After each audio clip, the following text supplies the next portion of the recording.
Thank you, Miss Karen. Good afternoon, class. Good afternoon, Ma'am Fuentes. How are you feeling today? We're feeling good. How are you feeling today, class? We're good. Thank you. Before you sit down, please take up some pieces of paper and arrange your chairs. May I request our classroom secretary, Miss Leonella, to check the attendance? Okay, thank you. So before we start our class, I am going to present to you our classroom rules. Everyone, please read. Classroom rules. Listen when someone is talking in front. Behave during the classroom discussion. Observe cleanliness. And participate in every activity. Did you get our classroom rules today, class? Yes, ma'am. Can I expect that you will all do and follow our classroom rules? Yes, ma'am. Okay, that's good to know. Before we dig in or dive into our next topic, I am going to ask you what was our previous topic? Anyone who can remember? Miss Leonella? Our previous topic is all about noun. A noun describes a person's name or thing or place. Very good. Everyone, please give a round of applause for Miss Leonella. Anyone who can give their insights about our last discussion, which is noun, Miss Nika?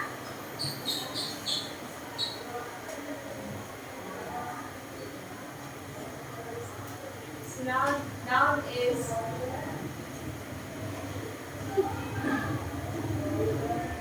noun is a different types of noun is a name. Yes. Very good, Miss Nika. Everyone, please give a round of applause for Nika. Okay, Miss Karen? As far as I can remember from our previous topic, noun has different types, and as far as I remember the nouns, proper nouns, and many.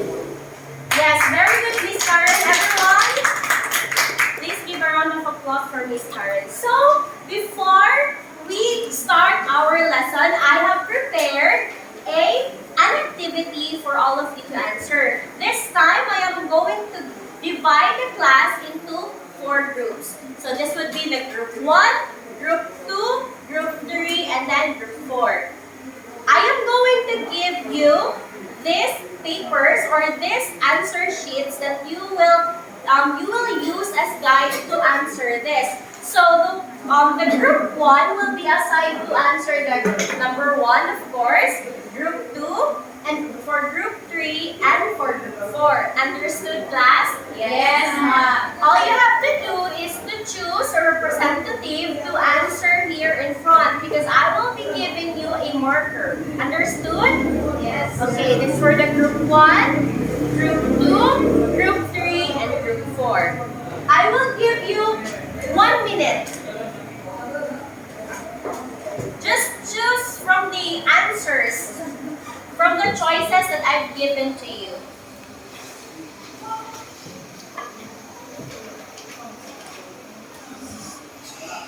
Are you all ready now? Yes, ma'am. Sure? Yes, ma'am. Okay, for group 1.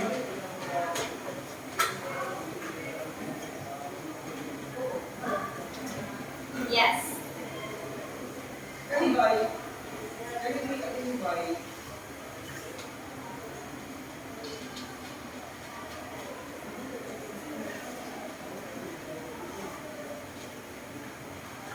Thank you, Miss Diane. Please take your seat. Everyone,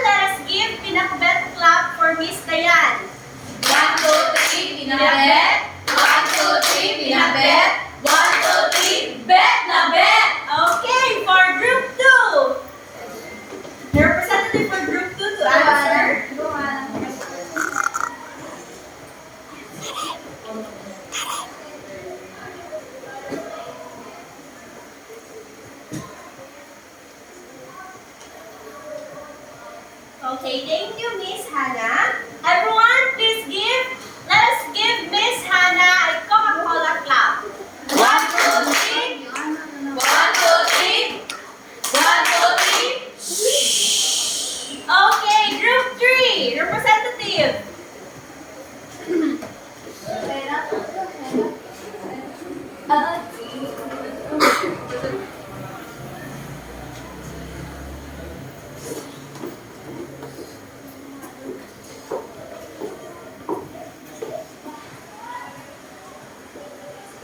Very good. Okay, let us give Miss Shira and the group 3 for angel clap. 1, 2, 3. Excellent. Okay, for group 4. Representative of the group 4 to answer the item number 4. Monica.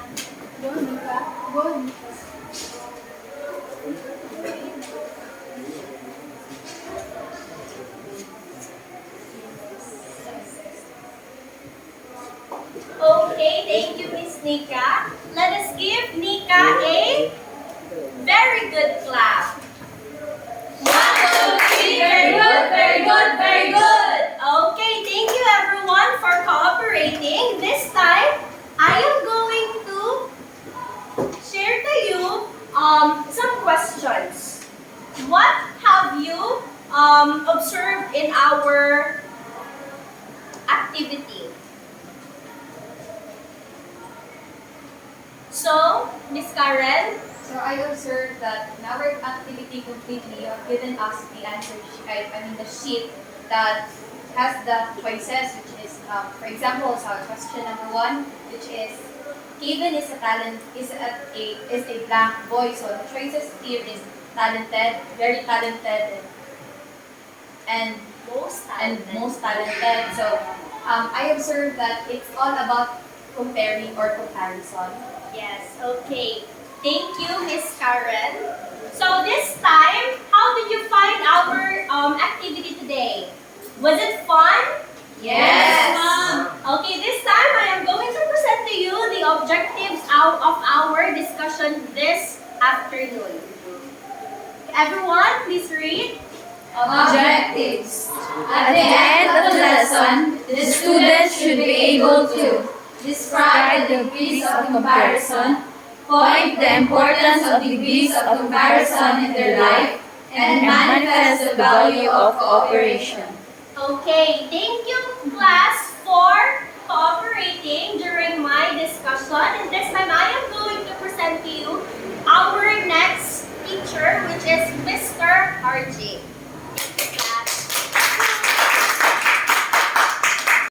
Now let us dive deeper into this video.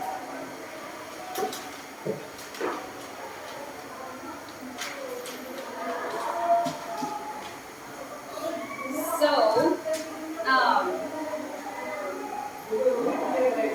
kindly read the positive degree. Positive. An adjective is in positive degree when there is no comparison. It is the normal adjective form which is used in describing nouns and pronouns. Okay, thank you, class. Yes, a positive degree shows no. Okay, good afternoon everyone. I am your next teacher for this afternoon. My name is RJ Saklayo Coordinator. So since Miss Princess has given you an activity, this time I will be asking you a question regarding your answer in this activity. No? So, in question number 2, right here, why we choose comparative degree instead positive or superlative degree in the sentence? Who wants to remember the answer? Okay, Miss Princess.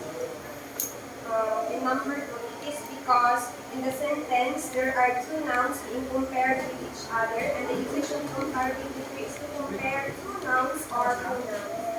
Okay, very good. Please give hands to Okay, my next question is, in question number 4, right here, why we choose superlative degree instead comparative or positive degree? What's the volunteer? Okay, Miss Juliet Salas. Because in the sentence, Ariel is being compared with all of his group, and the usage of superlative degrees to comparing to three or more nouns or pronouns. Okay, very good, Miss Salas. So, my next question is all about question number 1 right here. Why we choose positive degree instead superlative or comparative degree in the sentence? Who wants to volunteer? Okay, Miss Kuriba. Because in the sentence, there is only one noun and there is no comparison, and the usage of positive degree is to describe only one noun or pronoun. Okay, very good. Proceed has for Miss Kuriba.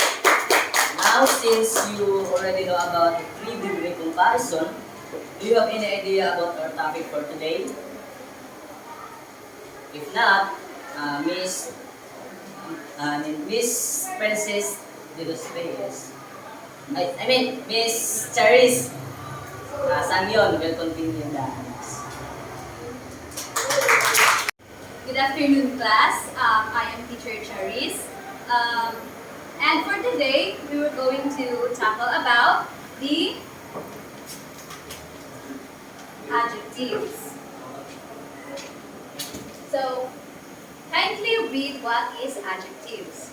Adjectives are used to describe, identify, modify, or quantify nouns or pronouns. So, do you have any idea what is adjective? Anyone from the class? Yes, Ms. Karen.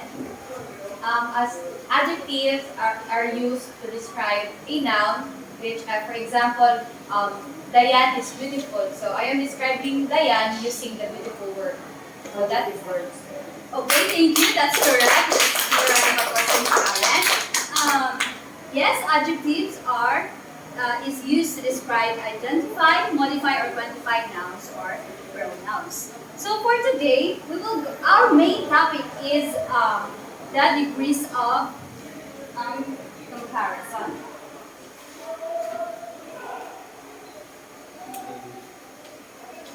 So did you know that there are 3 degrees of comparison, which are the positive, the comparative, and the superlative degree. Now let us dive deeper into this degree.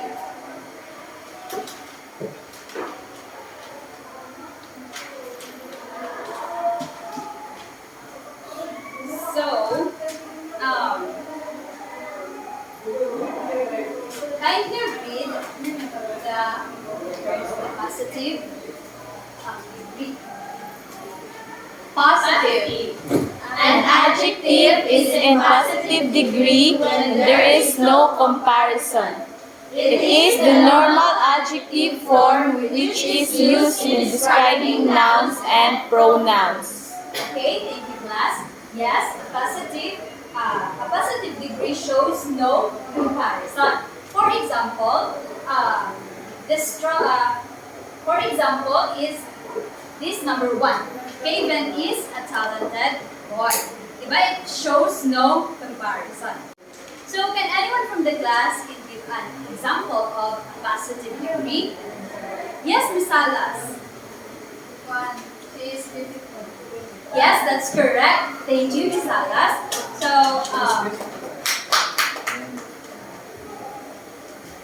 now kindly read the comparative degree of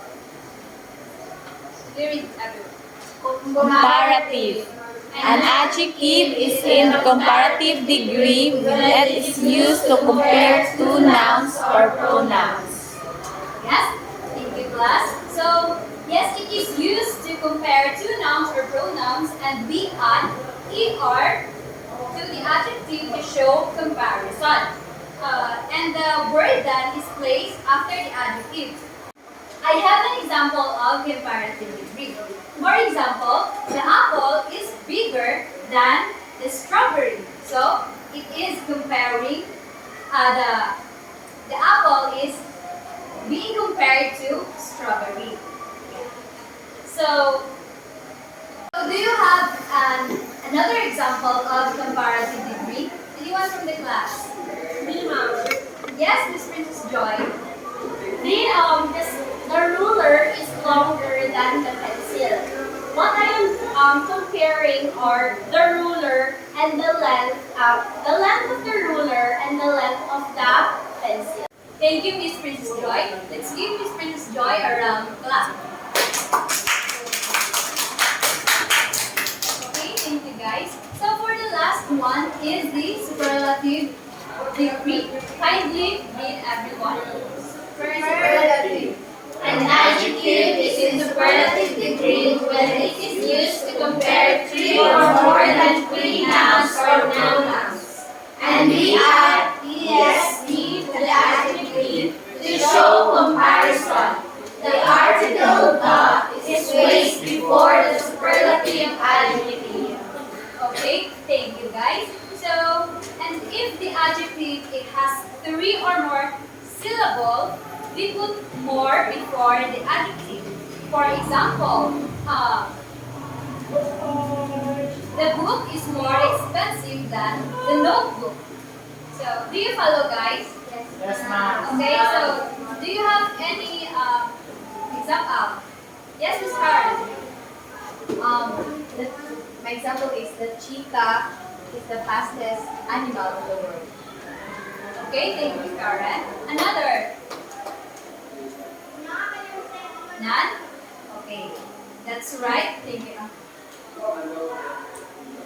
Okay, class, did you understand the 3 degrees of comparison? Yes, ma'am. So are you still awake and ready to listen? Yes, ma'am. Okay, thank you. So now let us move on to the rules of the rules of degrees of comparison.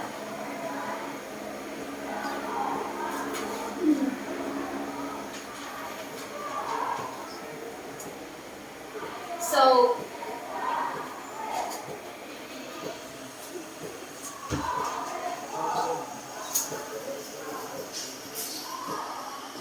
when the adjective ends with y, we change y to I and add er or est. For example,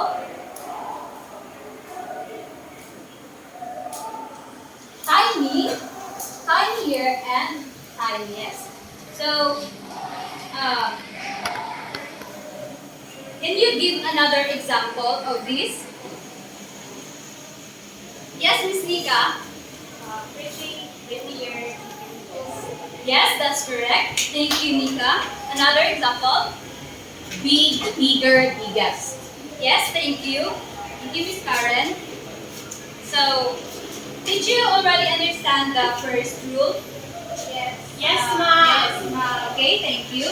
So the next is when the adjective ends with e, drop e and add er or est. For example, is nice, nicer, and nicest. So, do you have any example? Can you give me another example of this? The second rule. Yes, Mr. Obeha. For example, is long, longer than longest. Yes, thank you. That's correct. So, did you understand the second rule of degrees of comparison? Yes, ma'am. Yes, ma'am. Okay.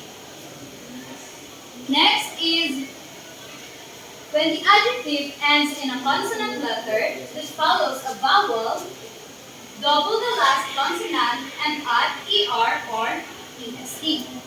For example, is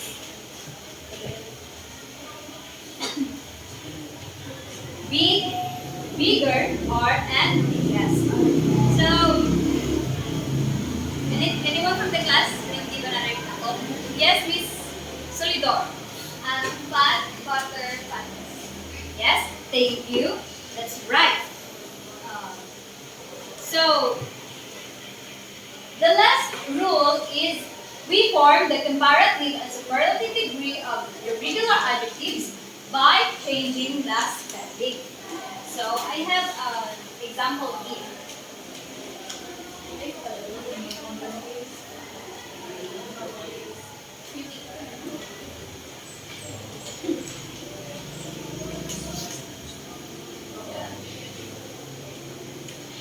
So, example is, in a positive degree, we have good. Pag if the, for example, in positive, we have good. In comparative, we have better. And superlative, we have best. Another is bad, worse, worst. Another is many, more, and most. And far, farther, and farthest. As you can see, the spelling of an irregular adjective is, we change the spelling of this. So, did you get it, class? Yes, ma'am. Do you have any question or clarification? Okay. So, thank you. Since you don't have any questions, and that ends with my discussion. Thank you for listening and cooperating during the class. Let us now listen to Miss Princess Diane. Good afternoon, class. So I am Princess Diane Reyes, your new teacher for today. So since Miss Samyon already discussed the adjectives and the degrees of comparison, now I will be asking you. So, did you really understand the lesson, class? Yes, ma'am. Now, who among you here can summarize our lesson? Yes, Miss Perez?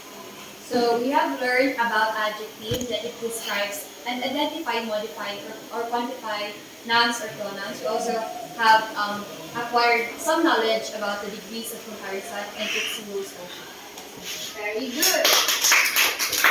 So, what do you think is the importance of studying adjectives in our daily lives, class?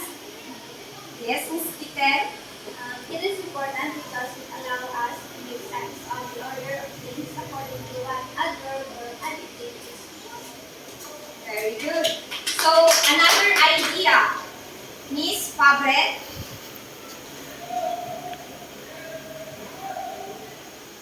Okay, good. So, Miss Karen again. It is important for us to avoid complication, especially when communicating to other people. Very good. For another idea, I call on Miss Maya to give what is the importance of studying the adjectives in our daily life. It is important for us to know the proper ways we have to describe a person or object and how to compare different things. Okay, thank you, Miss Maya. So, I believe that you really understand the adjective, so I will give from Mr. Okay. Okay, so everyone, I am Albert Steve Obeha. So I am your last teacher for today. So since you learned about the 3 degrees of comparison, so after learning what the 3 degrees of comparison, let's find out if you can apply it to real life scenarios. So, are you ready, class? Yes, sir. Okay, so, very good. So now, I have here a box of numbers from 1 to 12. So, all you need to do is to pick a number from the box, and once I call your number, you need to stand up and answer all of my going fast. So, particularly in our lesson, which is the 3 degrees of comparison. So, you need to form a one line. So, please stand up and form a one line. And then, choose your number.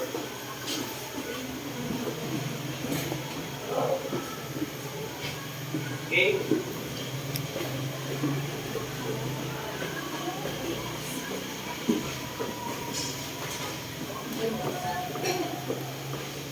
Ayudang Pangkabuhayan Showcase.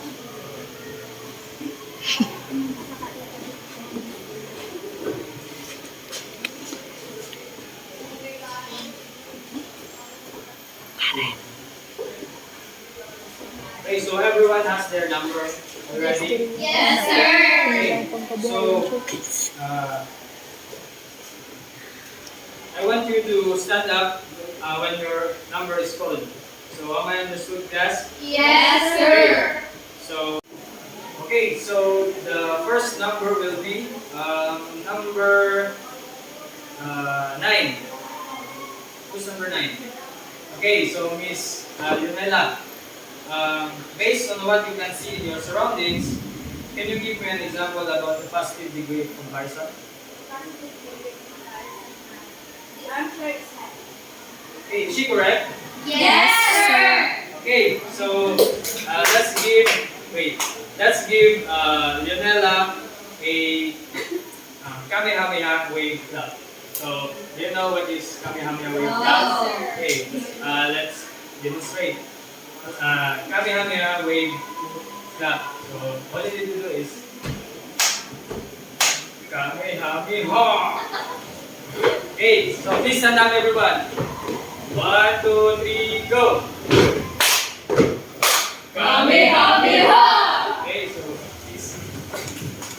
So the next number will be number 5. Who's number 5? Mr. RG Decanato. So for you, from all the things you have inside your bag, find me an example of comparative degree of comparison. Right here, I have her notebook and pen. The notebook is bigger than the pen. Okay, is he correct? Yes, sir. Okay, thank you, Mr. RG. So let's give Mr. RG a well clap. Okay, so all you need to do is clap. Okay, so please stand up and perform. So 1, 2, 3, go. Okay, so thank you everyone. So the last number I am going to call is number 8. Who's number 8? Okay, so please stand, Ms. Solidor. And my question for you is, from looking around the classroom, can you find me an example about the superlative degree of comparison? Among the classroom, RD is the most handsome of all. Okay, thank you. So, is she correct? Yes, sir. Okay, so let's give Ms. Solidor a thunderbolt clap. So all you need to do is Pikachu. Okay, so let's perform everyone. So please stand. Okay, 1, 2, 3, go. Pikachu. Okay, thank you for your cooperation. And then, so upon hearing and seeing all your participation, so do you have any questions, everyone? None, sir. Okay, so since none, so I am giving the next part to Ms. Fuentes for the last activity. Okay, class, this time I am going to give you our assignment.